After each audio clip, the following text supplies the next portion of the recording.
She stole my life savings for a dream vacation, betrayed by the one I trusted most. I still can't believe I'm writing this. It feels like something straight out of a nightmare, something I'd wake up from, confused, sweating, and hoping it was all just a bad dream. But no, this is real. I need to get it out. Maybe it'll help me make sense of the mess I'm in. Or maybe someone else out there will understand the pain I'm feeling right now, and maybe, just maybe, they won't make the same mistake I did. It started last month on what should have been one of the happiest days of my life. Or at least, it was supposed to be. I had spent the last year saving for a surgery I desperately needed. My body had been failing me for so long, and this procedure was supposed to give me my life back, or at least make it bearable again. I'd been counting down the days, going over the details with my wife, Sarah, ensuring everything was in place for the procedure. I woke up in the hospital, my body aching like never before.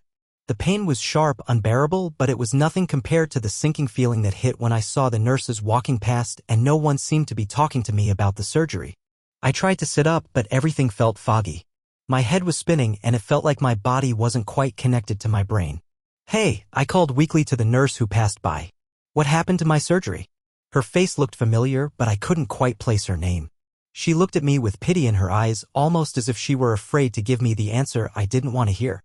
"Your surgery was canceled," she said, as if it were the most normal thing in the world. "Canceled?"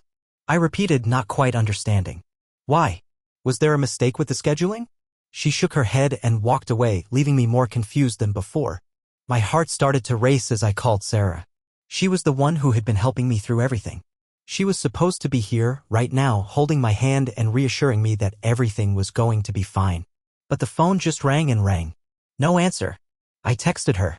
Still nothing. By now, panic was starting to crawl up my chest. Maybe something happened.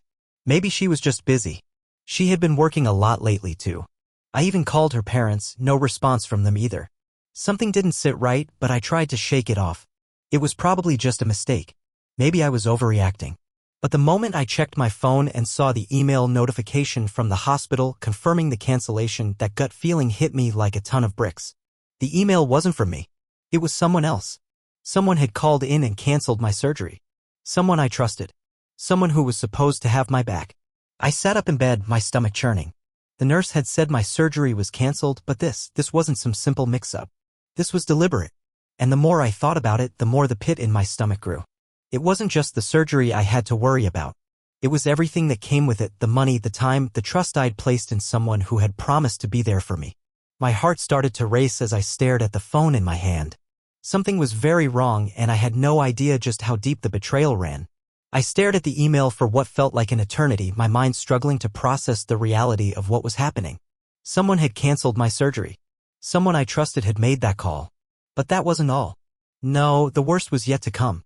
I grabbed my phone and checked my bank account, hoping that maybe I had overlooked something. Maybe the hospital made an error in processing the payment. I had checked everything just days before, making sure every cent was there, saved for the surgery. But when I opened my account, I froze. $15,000. Gone. Every last penny. I blinked hard, willing my eyes to focus. There it was, in bold numbers across the screen. A massive withdrawal just 2 days before my surgery.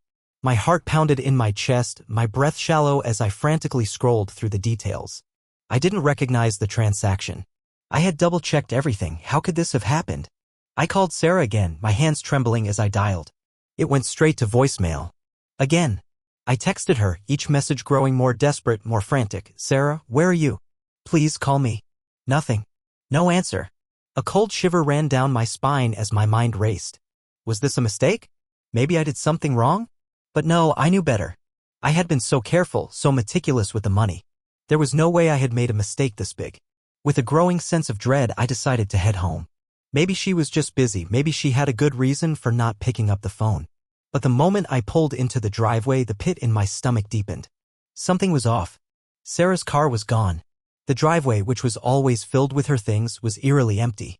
I walked inside, my footsteps echoing in the silent house. Her jacket, the one she always left draped over the couch, gone. And then I saw it. Her suitcase was missing, along with some of her clothes. A few toiletries had been taken as well. But there was no note. No explanation. My mind raced. Did she leave me? Did she know something I didn't? I felt a wave of panic flood over me. No, that couldn't be it. We were a team, weren't we? We had been through so much together. Why would she leave now? I dialed her parents' number, my hands shaking as I waited for an answer. There was a long pause.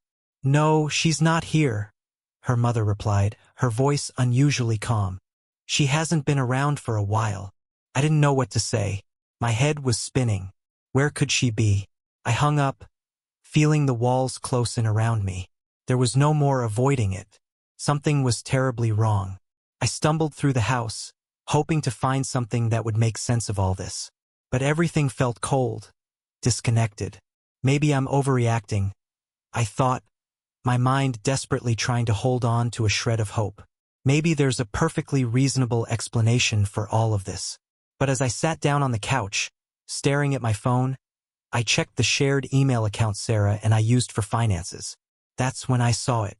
A flight confirmation, first class, to a tropical resort. The flight was booked for the day before my surgery, and the name on the ticket? Sarah's. My heart skipped a beat. I couldn't believe what I was seeing. Maybe it was for work? Maybe she was traveling for business? And that was why she couldn't pick up the phone. Yeah, that makes sense, I thought, clinging to the last thread of denial. But then, I saw the second name on the ticket. Ethan. My throat went dry as I read the name over and over again, each time feeling the words burn deeper into my chest. Ethan. I didn't recognize the name, but something told me I didn't want to. I quickly Googled it, my hands cold, the keyboard a blur. And there it was. Ethan was an old college friend of Sarah's. The gut punch hit me, but I wasn't ready to face it yet. No, it can't be. But then, as if on cue, a notification popped up on my phone. Instagram. Sarah's post. I clicked on it, almost afraid of what I might see. There she was, sitting poolside, cocktail in hand, her sunglasses glinting in the sun. And next to her, Ethan. The same man. My chest tightened, and for the first time in my life, I didn't know whether to laugh or cry. This was my life, right? My wife, the woman who promised me we were in this together, was sitting on a beach with another man while I was at home, dying to get back to a normal life. What was I even doing? I stared at the picture for what felt like hours. It was all a lie, and I was just too blind to see it. Couldn't breathe. Couldn't think. The pain was so overwhelming. My body felt like it was shutting down. I just kept staring at the phone, hoping it would somehow change, that the picture would disappear. But it didn't. And I realized, in that moment, that the person I thought I married didn't exist. The worst part? This wasn't some accidental betrayal. No, she had planned this. She had taken everything from me. My money, my trust, and now my dignity. I had no idea what was coming next. But I knew one thing for sure. This was only the beginning. I could hardly breathe as I stared at my phone, the confirmation email still open in front of me. The flight details were clear, too clear. Sarah had booked the trip, a first-class flight to a tropical paradise, leaving the day before my surgery. I couldn't comprehend it at first. I wanted to believe it was just another mistake, maybe some mix-up. But deep down, I knew. I knew this wasn't a coincidence. She wasn't just going on a business trip. She wasn't going anywhere alone. The second name on the ticket hit me like a hammer to the chest. Ethan. The name echoed in my mind. Ethan. I didn't know him, but I knew enough. His name had never come up in our conversations. I never heard Sarah mention him. My stomach twisted in knots as I typed his name into Google, and the results came flooding in. The profile picture that popped up was all too familiar. A college friend of Sarah's. I felt the blood drain from my face. How could I have been so blind? I scrolled through the images on his profile, and there it was, staring back at me. A photo of Sarah, smiling in the same tropical paradise I saw in the flight confirmation. A photo of her, my wife, sitting on a sunlit beach, wrapped in a towel, laughing, her head thrown back as she gazed at the man beside her. Ethan. The same man who was listed as her travel companion, her escape. I clenched my fist, my knuckles white. Every ounce of trust one had in Sarah was slipping away like sand through my fingers. I tried to hold on, to think of some other explanation, but there was none. My thoughts were spiraling. My hands were shaking. I couldn't even look at the screen anymore, but I forced myself to. I pulled up her Instagram. I had to know. I had to see it with my own eyes. The post hit me like a slap in the face. It was her, Sarah, lounging by a pool, a cocktail in hand, a smile so wide I couldn't even recognize her. There was no sadness, no regret, just pure, unadulterated joy. And next to her, Ethan, of course. It didn't matter if she had tried to hide it. The truth was undeniable. She was living the life I had dreamed of, the life I had sacrificed so much for, while I was at home, trapped in a bed, fighting for my health. A much-needed escape, the caption read. I felt the words tear through me like shards of glass. How could she do this? How could she lie to my face, look me in the eyes, and tell me everything was fine while she was with him? I didn't even know how to react. Part of me wanted to scream, to throw the phone across the room. Another part of me wanted to curl up into a ball and shut the world out. But the truth was there, staring me in the face, and there was no escaping it. The woman I had spent years with, the woman I had trusted with everything was with someone else. And she wasn't just with him. She was living the life that should have been ours. I wanted answers, but I was too broken to even speak. The betrayal wasn't just about the affair. It wasn't just about her leaving me when I needed her most. It was about how well she had hidden it, how carefully she had manipulated me, how she had stood by me while planning her escape. I wasn't even a part of her life anymore. I thought about the nights we spent together, the promises we made, the plans we had for the future. It all felt like a lie. Every moment, every touch, every word. Was it all just a facade? Was it all for nothing? I stared at the picture for what felt like hours, my chest tight, my heart pounding. She was happy. She was free. And I was here, alone, betrayed, and drowning in a sea of unanswered questions. My mind kept replaying the image, Sarah, carefree, holding hands with Ethan while I fought to survive. It felt like a punch to the gut. I couldn't bring myself to call her. I couldn't face her. I wanted to. I wanted to yell at her, demand answers. But the truth was clear. She had chosen him. She had chosen this life, this escape, and there was no place for me in it. The worst part? She didn't even look sorry. There was no regret in her eyes, no hint of guilt. She was living her dream while I was left here, shattered. I was nothing to her now, just a casualty of her desire for freedom, a forgotten chapter in her life. I closed the Instagram app, my mind spinning. I couldn't take it anymore. I wanted to forget everything, to pretend this wasn't my life. But it was. And the truth was worse than anything I could have imagined. This wasn't just an affair. It was a betrayal that went deeper than I could have ever imagined. It wasn't just about the love I thought we had. It was about everything she had taken from me. And now I was left to pick up the pieces of a life that no longer made sense. The truth wasn't finished. It wasn't done tearing me apart yet. Just when I thought I had reached the lowest point, when the emotional devastation of the affair had already gutted me, I stumbled upon something far worse. Something that made me sick to my stomach. It wasn't enough that Sarah had betrayed me emotionally, stolen my trust, and thrown our marriage away. No, it went deeper. Much deeper. It all started when I was digging through our old financial records, trying to make sense of what had happened to the money she took. I needed to know. I needed answers. That's when I noticed something strange, something I had overlooked for months, an extra charge on our joint account. At first, it was just a few small, unexplained transactions. Luxury stores, expensive dinners, things that weren't part of our usual budget. I didn't think much of it, brushing it off as maybe a mistake or just a moment of indulgence. But then I found more. Every time I checked, it seemed like the charges were getting bigger. $1,000 here, another couple thousand there. I felt the anxiety rise in my chest as I clicked through the pages of charges, each one more lavish than the last. Who could afford this? I wondered. Why didn't I notice it sooner? My hands were shaking as I continued scrolling, and that's when I saw it, an enormous purchase. $30,000. My stomach churned as I stared at the name of the store, a high-end designer boutique I'd never heard of. That's when I felt the real punch to the gut. The date on the purchase was just days after Sarah had disappeared. I wanted to believe I was wrong, but deep down I knew. I just knew this wasn't some innocent mistake. I couldn't ignore the sinking feeling in my chest any longer. Sarah hadn't just taken money for a vacation. She had been systematically draining our accounts. She was living a life I couldn't even fathom while I was struggling to breathe, trying to piece my own life together. I opened the next page, desperate to see something that would explain it all. But what I found only confirmed my worst fears. Sarah had opened credit cards in my name. She'd maxed them out, buying luxury handbags, shoes, dinners, and even trips. It was like a hidden life she had been leading, one I never saw, one that I had no clue about. I couldn't breathe. How could she do this? How could she destroy my future, my financial future, just to fuel her own desires? I went through more statements. There were personal loans, small ones at first, $5,000 here, $7,000 there, but it added up fast. The worst part? They were all in my name. She had somehow convinced the bank to approve them, had forged my signature, had used my identity to secure these loans, and I never knew.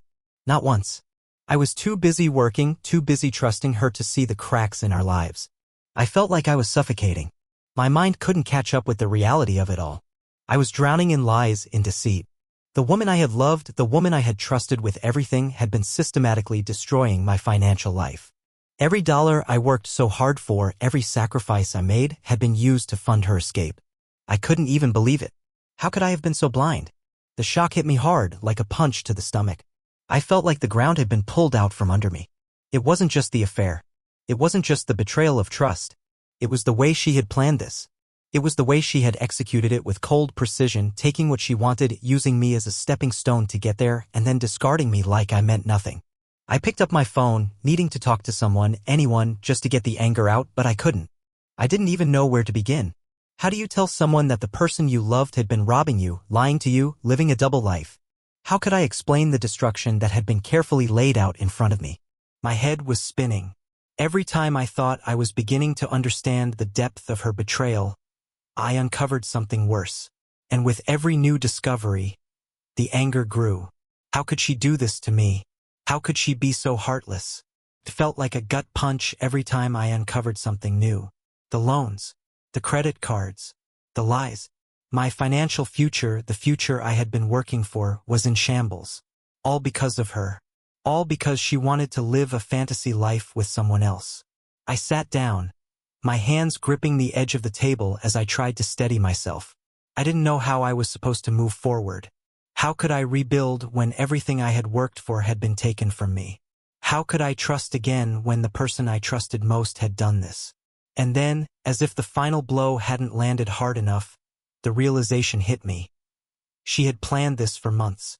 This wasn't just some moment of weakness.